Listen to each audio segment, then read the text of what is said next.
He didn't become a legend because he survived, but because he chose to live on for those who'd never returned. No one is born a legend. Sir Bobby Charlton was no exception.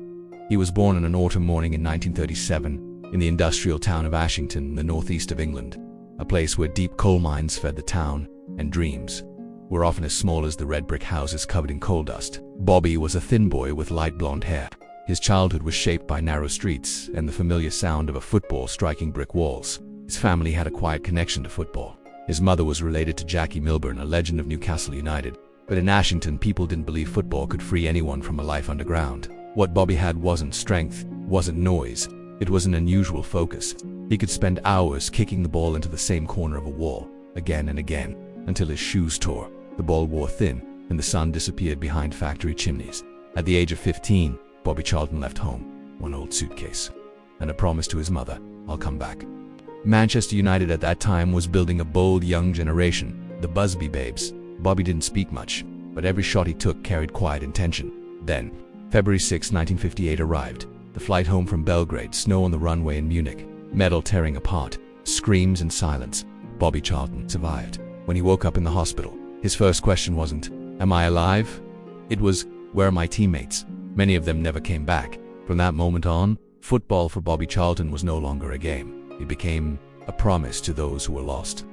In the years after the tragedy, Bobby Charlton played as a man carrying memory with him. No showmanship, no long celebrations. Every goal was a quiet nod. He became the soul of Manchester United, helping the club rise from the ashes. In 1968, as he lifted the European Cup, he didn't raise his head. He looked down as if sharing that moment with those no longer standing on the pitch. The World Cup at Wembley. Bobby Charlton didn't just score goals. He controlled the breathing of the entire England team. The semi-final against Portugal, 2 goals. No wild celebration, no raised arms, just a calm walk back into his own half. In the final, when the final whistle sounded, Bobby Charlton stood still for a few seconds. Then, he smiled. England were world champions for the first time, and to this day, the only time. The Ballon d'Or that year came to him as something inevitable. But Bobby Charlton never saw himself as a hero. When he retired, he left the pitch quietly. No scandals, no noise. He chose to stand behind the scenes, to keep the fire burning at Manchester United, because he believed the club must always be bigger than any name. In his later years, he appeared less often. The blonde hair of his youth had turned white.